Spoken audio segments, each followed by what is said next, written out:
Welcome. Welcome to the future. I'm the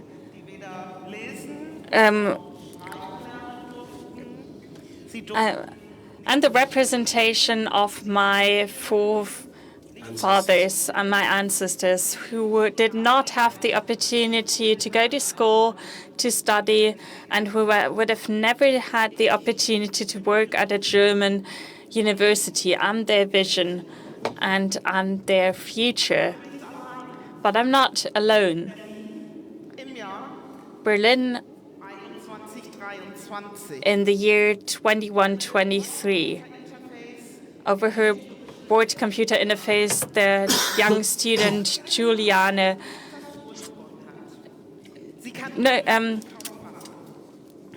gets to know that she won a travel to Saturn. Saturn isn't just the center of the galaxy, but also the birthplace of her idol Sun Ra. After some hesitation, she enters the quantum cruiser and hits up. Suddenly, she's ripped out of the fascination. There's a system crash. The vehicle is out of control.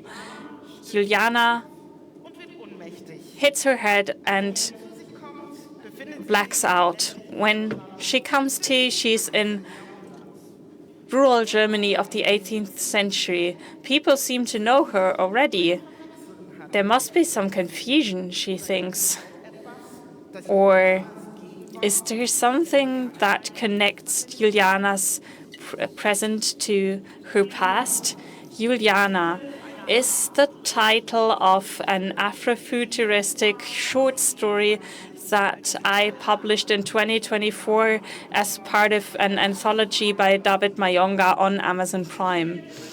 It plays in a futuristic world where the plane-computer interface and space travel have become normalcy. We have free trade zones, and robots and AI have taken over the market. Sun Ra, as the idol of the student, is a direct reference to Afrofuturism. His messages strongly influenced the first wave of the movement. The story takes an unexpected turn when the protagonist wakes up in rural Germany of the 18th century. Back then, the technical progress made it possible to explore the world, to conquer it, and to colonialize it. This was justified through racism. And what is even worse, technology and the digital, since then, have been part of Black people's life. There's no add-on, there's no computer. We were measured, we were biologized, we were parted into races, all through technology. To find out how Juliana experiences the 18th century, whether she makes her way back, you will have to read the story. So much for that. This story is designed to provoke thought and to remember Juliana, who is a real woman who lived, loved, and suffered under the conditions of this 18th century. Apropos time travel, Afrofuturism connects the past, present, and future. Time is not linear. The future may be in the past in the form of visions that we dreamed, that we imagined, mostly in the form of freedom, being free, being human. Future, as you know it, can be ahead of us, and so on. Time in an Afrocentric context is circular. It can't be interpreted linearly. Everything is connected in the sense of the Sankofa philosophy. The artist, poet, dramaturg, and editor Philipp Cabo Köpsel shows this in exemplary fashion in his work that is about the colonial era of Germany. And he works with futuristic, proactive visions of the African future. The Transconti, the image that can be attributed to Afrofuturism, he works with the experiences of African people shaped by colonialism and exchange. He also refers to the schisms between continents and cultures. Through an Afrofuturistic lens, his work, Afropean Contemporary, is a visionary and transformative tale of Afro-European identity and experience. On the cover of the anthologies that unifies a lot of voices of the African diaspora, he makes a connection to Ilombe Ya Cameroon, a bilingual magazine that from the colonial time. This historical magazine is a source of inspiration for his artistic work on his Afro-German identity. He refers to continuity and the cultural heritage of the African diaspora in Germany, and he underlines the meaning of remembrance on reflection and empowerment. Black German history. Just one question. How many people do you know who are in these pictures? Could you say their names? Lauter? Say it louder. Super. Very good. Ja. Yes. Roberto Blanco? Roberto Blanco, yes, we all know him. Ein paar der historischen Figuren vielleicht? Maybe some of the historical figures?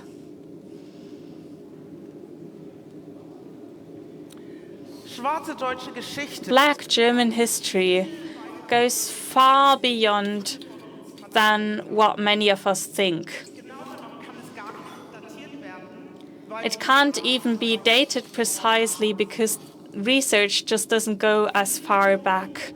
How many people you recognize or do not recognize is an indicator of how much information got lost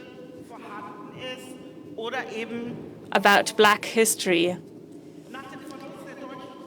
After Germany lost its colonies after the First World War, Germany had a collective colonial amnesia. From elementary school to secondary school to university, Black history is being disregarded. The images we know from Black history in the media are stereotypical depictions from a colonialized imagination. There were individuals and organizations in the colonial time that fought for representation, such as the African Help Association that was founded in Hamburg in 1889. It was the first German association for Black representation. It was supposed to, quote, take away the feeling of isolation from the German African Americans. It's something that many people still fight for today. But what it also shows that back then, people already had visions of the future. They fought for something, to have a future in Germany, something that takes us to Afrofuturism now. The term was coined in the 1990s, even though it has a long history within the Black community. Enslaved people dreamed, as I said in the beginning, dreamed of freedom, dreamed of being able to learn to read and write. Those are the first Afrofuturistic visions, even though the term didn't exist at the time.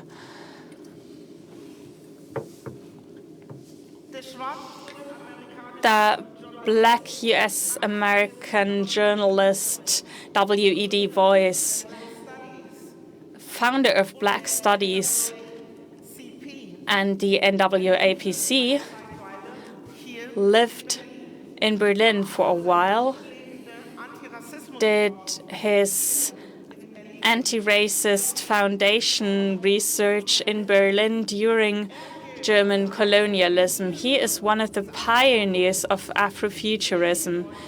Few German people know him. He is seldomly read in a sociological context. He was a pupil of Max Weber. You all know Max Weber, or do you? Yeah, there's some people nodding, some people are a bit hesitant. Dubois, you should read on this guy. I think that his teachings are very useful to us. He is one of the first anti-racist researchers of the USA. In his short story, The Comet, I did a symposium about it at the House Theater in Berlin. There he already uses images of Afrofuturism on the question of to question the future of Black people. Short version of the story: a comet destroys New York. The only survivor is a Black man. He goes out to search for other survivors and finds a white woman. It's the year 1920. Segregation is in the USA. The white woman does not want anything to do with him, but she soon realizes that she needs company and can't survive on her own. They continue to go together, and they meet her father in the midst of a racist mob. The mob survived as well. The mob wants to lynch Jim, the Black man. She intervenes. He is spared. But behind the mob, his wife emerges with a dead Black child in her arms. This is where the story ends. And as a short story, it leaves a lot of room for speculation. That's also a typical motive of Afrofuturism. The story was written in 1920 in the midst of the last pandemic, when it was just ending. We know what it feels like. We all lived through it. People sat at home, didn't have the technological possibilities that we have today. In the summer of the following year, the so-called Red Summer followed.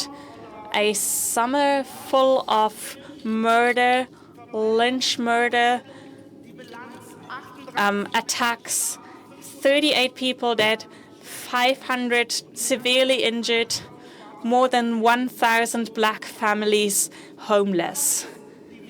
That is the vision, the future that Dubois reflects in his story. During that time, Germany also underwent a period of political and social change. The First World War was over. Food was scarce. What saved people was jazz music, the music of Afrofuturism, the music that was digitized. Sun Ra, who I mentioned in the beginning, is one of the pioneers and one of the most well-known jazz musicians. When he became well-known in Germany in the 70s, he was stripped of his political power. One of the leading Afrofuturists with a clear message that people, black people, on a planet riddled by racism cannot survive. He looked for a new living space and found it on Saturn. There, he said in his music, should be a new life. These messages did not take well in Germany. The 70s, Black Panther. How many of you have seen the Hollywood blockbuster? That's quite a few people. That's a good thing. But how many of you know the comics that were written in the 60s on which the film is based? 10 years later, in the 70s, they were also published in German. They could be bought in German stores, and they were a means of communication to propagate the ideas of Afrofuturism into Germany. But it took until the 90s until the message really took to the community. The first black artists started to take up the ideas of Afrofuturism and to translate them with chalk at first and paper, sandpaper, such as Maceo does here. Maceo, an Afro-German artist who did comics with Afro-German superheroes. And in this image, you can see her Afrofuturistic imagination of an Afrofuturistic universe. Shortly afterwards, the digital space opened up, and an organic history that forever has been part of our presence here on Earth opened up for these messages to be conveyed in Germany. Afrofuturism, a digital revolution, that is the moment with the internet where political messages could be conveyed, could arrive in the communities. Jazz music that was whitewashed, stripped of its political power. The belated messages reached us through the digital space. Afronets, a mailing list, was compiled. This list exists since 1991, and it emerged from the Black German community and is a permanent factor. It's a means of communication and shaping the future. Events are being planned. Politics is being discussed. It's a means of Afrofuturism that doesn't exist just in Germany, but mainly in many Afro-diasporic communities as a means of communication. Cyber nomads went on air and conquered the digital space. The term cyber nomads was coined in the 1980s already, when the internet just started to get acceptance and usage. The idea of nomads relates to people who virtually travel the internet and move through different online communities without being bound to a physical space. Communities in different diasporas between Germany and the USA, South America, through all of Europe, start to connect, to exchange, and from the diaspora start to define a geopolitical space that goes beyond nations and questions and deconstructs power and structures. The owner, Michael Küppers Adebisi, and his partner Adetonkedas Adebisi started in the 1980s to give presentations like this one, to invite panel guests, all with a tiny camcorder, with a huge camcorder. And meanwhile, they have an archive of more than 2,000 video contributions, panel discussions, you name it, all in the archive. And as archives are, they preserve the past for future users. Afrofuturism 2.0. There's after the internet, there's the social media, and now we are becoming journalists ourselves, and now we are becoming cyber nomads ourselves, travelers through digital space. Music, film, graphic representation are winning in influence. We are becoming the architects of our own life. We are forming our world.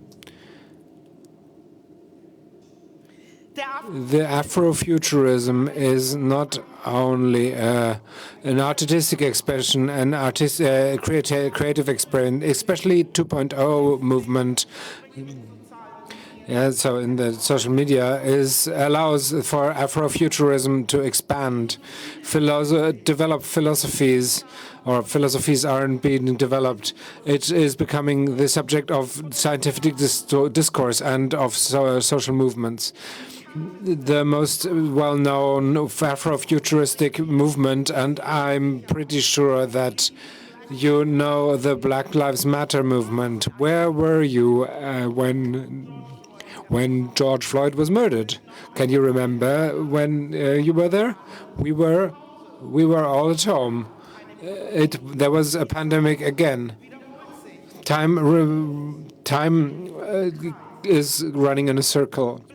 Time is repeating. Black Lives Matter, a hashtag movement from the US-American activist Alicia Garza. In July 2013, she wrote, "Black people, I love you, I love us, our lives matter." The reason was the acquittal of George Zimmerman, who shot the unarmed black teenager Trayvon Martin. 1 year later, the first demonstrations also happened here in Berlin. Who of you was there, present? We are writing the year 2014. The demonstrations 2020 weren't the first. We had organized ourselves for a long time, online, digital. We were on German street, Germany-wide, Europe-wide. First, after everybody was forced to stay at home in 2020, the white mainstream public noticed what is going on. Racist police violence, structural racism, topics that have finally reached the center of society. They left the virtual world and went onto the street. They started in the digital space and not the other way around. Something that really defines our community. At the same time, when the Black Lives Matter movements were starting, an online census happened by EOTO, Each One Teach One, a black library in Berlin.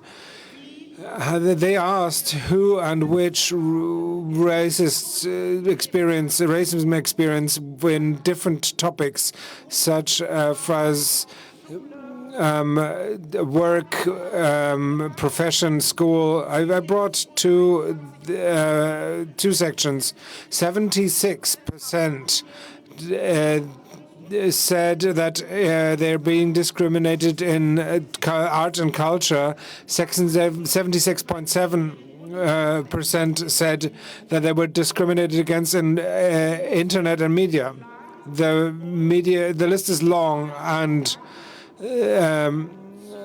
thanks to digitalism, it's also accessible for everybody. On the base of this online questionnaire, we arrive back to reality and into your reality. The time was synchronized and the politics acted. The measures were enacted upon. I won't comment them, but that's material for a different presentation and a different debate. But I want to stay positive. At least something's happening. But we do have a very, very, very long way in front of us, and to understand this path in front of us, we have to understand the long, long, long way back into the future. I'll leave you with one last question: Who cares about the future of Black people in Germany?